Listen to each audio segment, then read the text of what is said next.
The key clues that the police will tell you is lap sitting and romping games. Massive clues. It's how, and I demonstrate this if you look at it on YouTube, it's how you put a child on your lap. Why would you want a child on your lap in the first place? I've been teaching in school all day. The last thing I'm going to say to a child is, come and sit on my lap.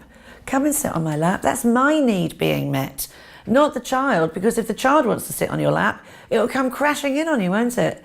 Now, this person will make a complete point. It's only subtle, but they'll put that child, if it's a man, and most of it is men, we can't exclude the fact that women abuse, of course they do, but the majority are men. We need to do much more research on women, because women definitely do abuse, and I think far more than we are aware of, very often working with men as well.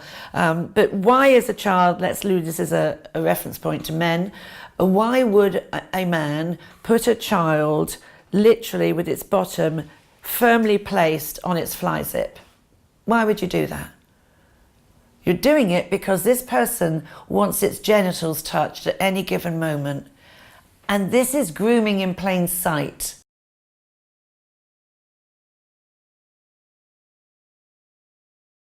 People who are very bigging themselves up all the time, a bit of a Pied Piper with children, extend the boundaries that would be normal. Oh, I don't care what the rules are, it's fine for me to do this. Romping games, I don't mean dads just wanting to be the Superman or something like that, chucking the kids around up in the air, not that. This is a deliberate wrestling game that has a sexual connotation, and it means the child will be flat on a sofa, flat on the bed, flat on the floor, flat on the grass, and on top of that child will be this person astride it, firmly focused on the child, which will be laughing and giggling. The veins will be up on the side of this person's head. They'll be in a zone of their own, and the child is hysterically screaming out of the tickling that's going on. And you will feel this sexual tension in the air. It is like just before climax. It is not like dads romping around and larking around. It is far more than that, and you can't miss it. I saw it several times. My sons have seen it in other environs where they've actually interceded and said, you need to stop this behaviour.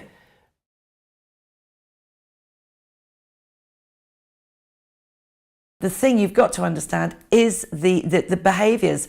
These people act in plain sight. An abuser will do all these exaggerated behaviours in your face that will give you a quirky feeling in your stomach that sends an alarm system. It's your internal alarm, this solar plexus. It goes clang, lang, lang, this doesn't feel right. No, it probably isn't right. Don't try and logic it away. Respond to what you're feeling. And you will see that in the adverse behaviours of the child and the adverse behaviours of the adults. It could be pupil on pupil. It often is. Why? There are three things everybody should take on board as a mantra. Always ask why. Why am I feeling like this? What is happening here? Be the child.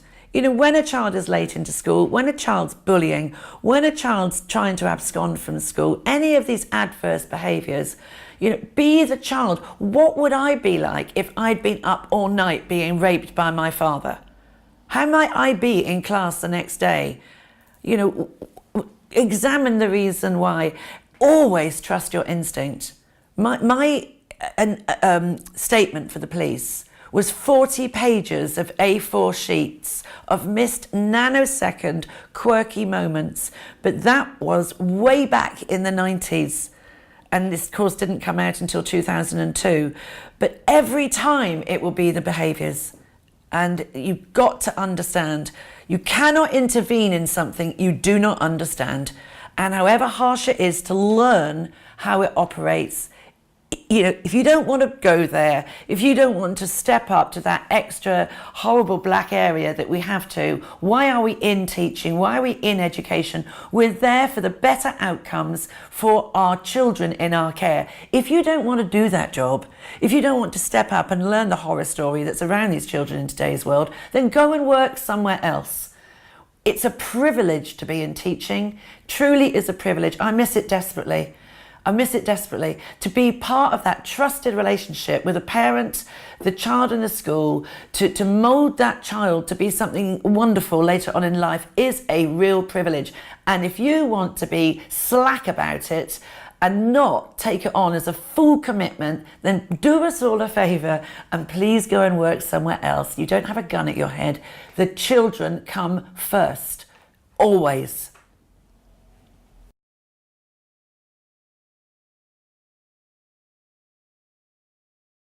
These people smell vulnerability like French perfume. They tell me when I go into the prisons that they actually notice their next victim by micro movements in their behaviour. So where a child has been maybe walking like this, suddenly it's walking like that. A shift in just the body movement. They're on it. They're on it. These are expert people watchers. It's a 24/7 job. They're never off it. They're always looking at the next one they can approach, because they will, in a lineup, maybe have 5 or 6 children on the go.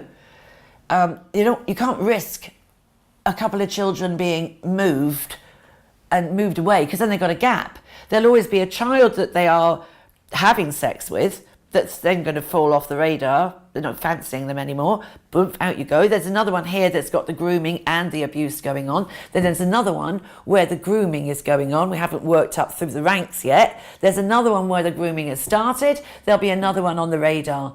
And it's like the planes coming in at Heathrow. This is how they have their sex life. I've been in prisons where a priest once told me he'd abused at least 600 children. This is how they have their sex.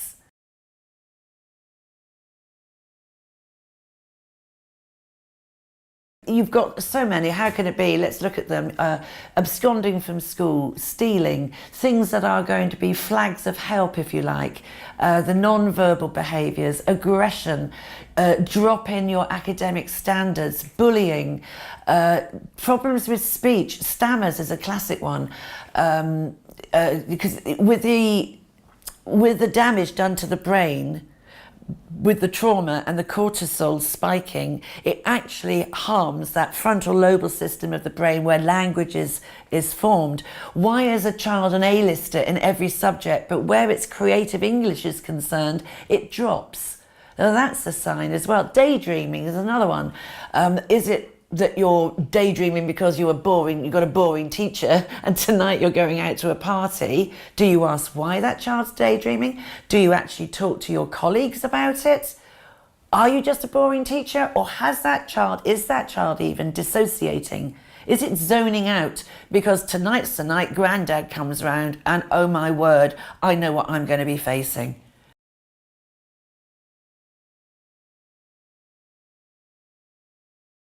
I have an acronym I use called SAFER. You sense it, it's weird. So I've already bought you 3 presents, that's weird. Become alert to it. You focus on it. Now, if all you do are those 3 things, sense it, be alert, focus on it, that's all internal. The last 2 letters of SAFER are E and R. Engage. You talk to your colleagues. This is not 1818, this is 2018. You talk to your colleagues about what you think is odd. Have you seen it? Have you seen it? There was a school that contacted me the other day where they are talking. I went in to train them, and it turns out one of the senior management is a problem, and it's been unravelled through this training. And the letter R means record. If you write down anything you think is odd, unusual, who is it, where was it, what was it, have I seen it again, timeline it. It also gives you the confidence to go to your DSL